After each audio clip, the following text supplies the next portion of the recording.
My name is Christopher Peter and welcome to the CRC Review. Thank you for taking the time to experience my podcast.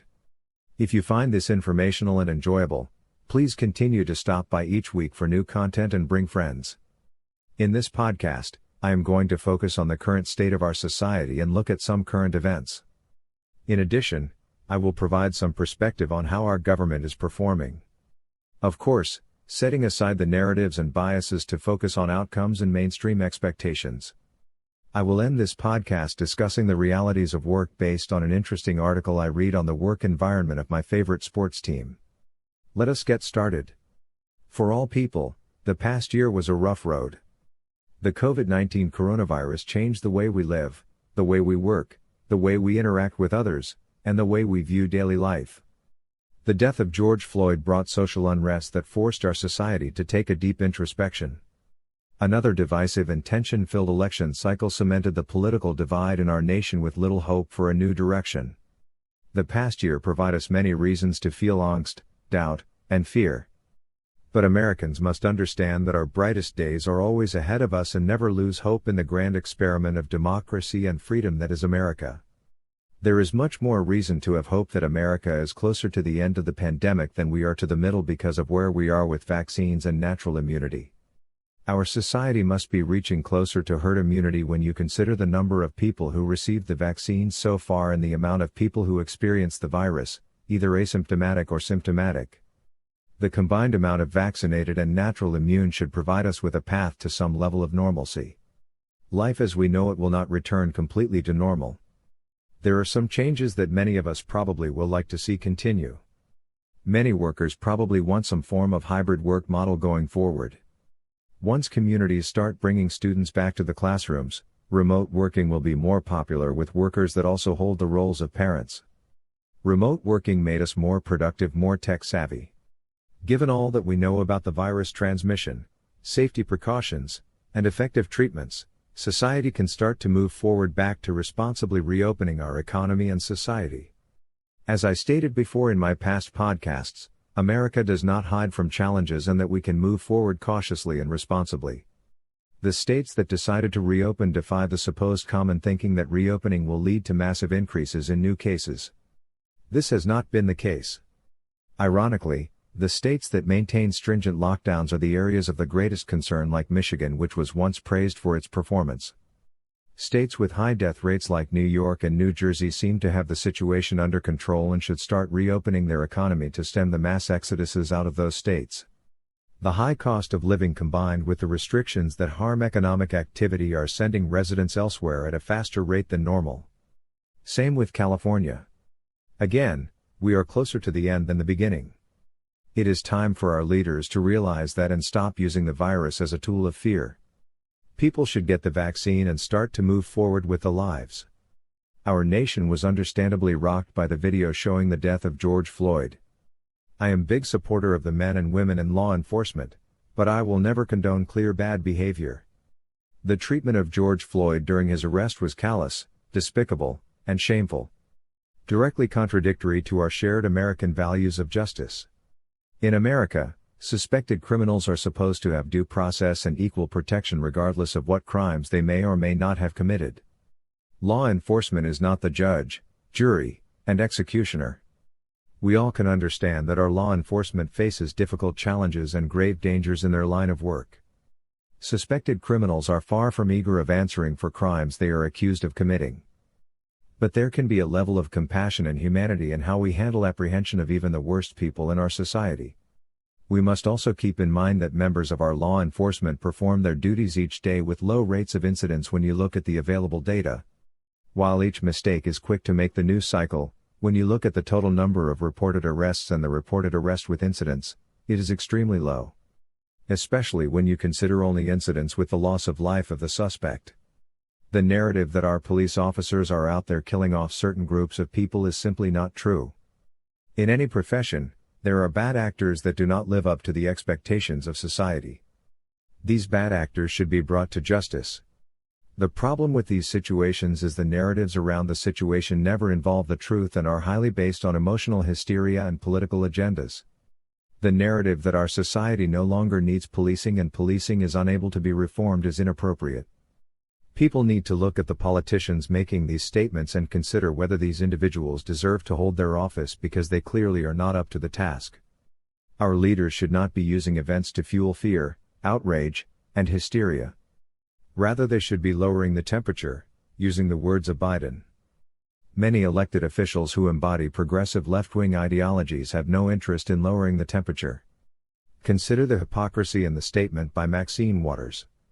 If her position is that police are dangerous and kill unjustifiably, which is obviously a false narrative, promoting people to engage with the supposed killers is not the right call to action. It is irresponsible and reckless based on her own logic. Inciting people towards violence is not a mark of a leader. Too many of these so-called leaders feed into the emotions and hysteria surrounding the death of George Floyd.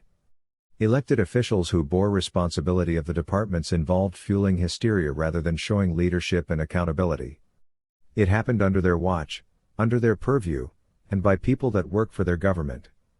Real leaders do not play to the emotions of the crowd but speak to rationality of the people. Leaders seek to lead society forward even in our darkest moments. Our society continues to deal with issues of racism and discrimination, but our problems do not really reach the level of systemic when you consider all the factors.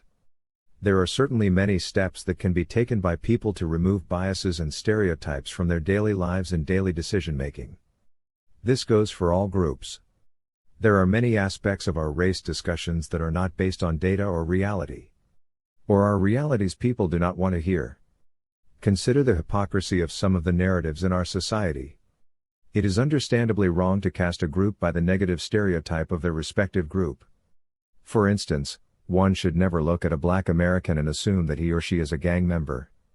Gang membership extremely rare? One should not look at a Latino American and assume he or she is an illegal. Again, the proportion of people in that group that fall under the stereotype is extremely rare. Yet, it is somewhat socially acceptable to assume every white person is racist, sexist, or any other form unless they prove they are not. Why should one race have to disprove the negative when others do not? Why does racism by one group count when racism by another is completely ignored? There is an argument about power, but that is a hollow excuse. There is racism in our society. There is no denying that. It is irresponsible to do that. I can attest to experiencing it firsthand on occasion. But I cannot agree with the narratives around racism. I can firmly attest that I have experienced better treatment by white police officers than by black police officers in the few traffic incidences I experienced. We should work towards unity, harmony, and equality, but not tribalism, division, and hypocrisy. All Americans deserve fair and equal treatment and access to opportunity regardless of any demographic category. Now, let us move on to discuss our government.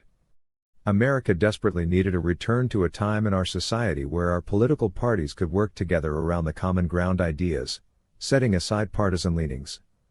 To a time where our political parties and ideological groups saw their opponents as an obstacle but not an existential threat to our national existence. At a time when government could function despite the partisan makeup of the houses in Congress. A time before an era where the Obama administration and congressional Democrats decided that one-party rule was to be the norm going forward.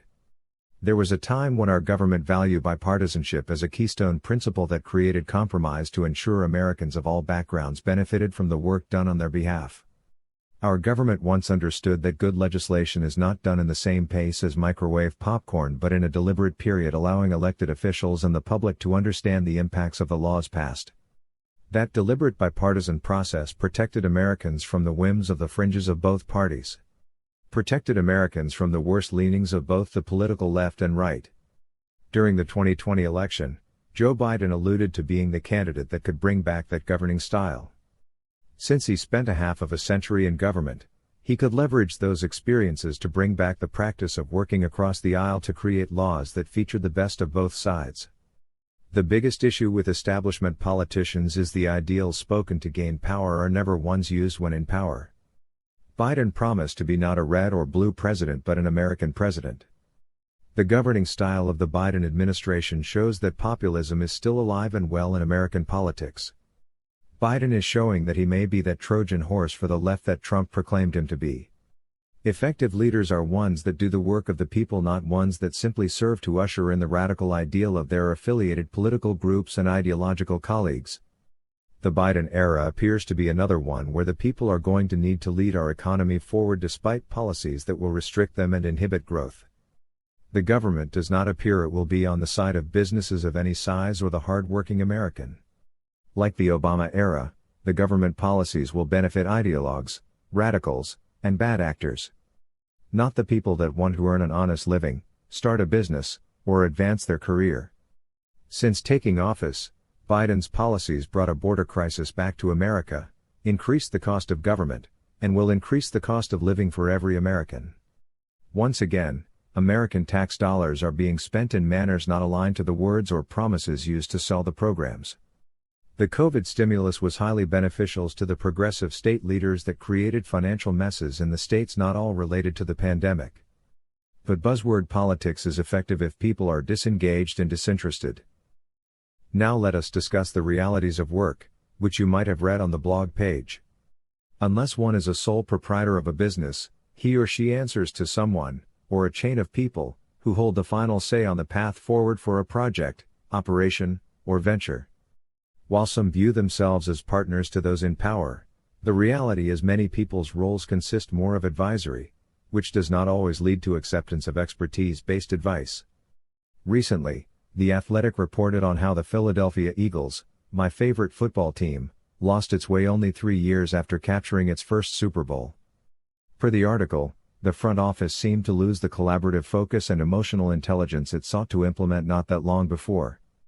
Many people with certain expertise found the voices ignored in favor by the whims of those in power. The treatment of certain members of staff created factions instead of the cohesion so frequently discussed. The situation described by the reporters and the people they talked to is not uncommon from many places we encounter in our daily lives. How many of us worked or currently work in organizations that adorn their halls and respective websites with anecdotal phrases and buzzwords, but the explicit actions by those in leadership do not always align with these hollow words. As a result, workers may grow disgruntled and disillusioned even if they still maintain productivity. Employment can be simplified down to a business arrangement or transaction.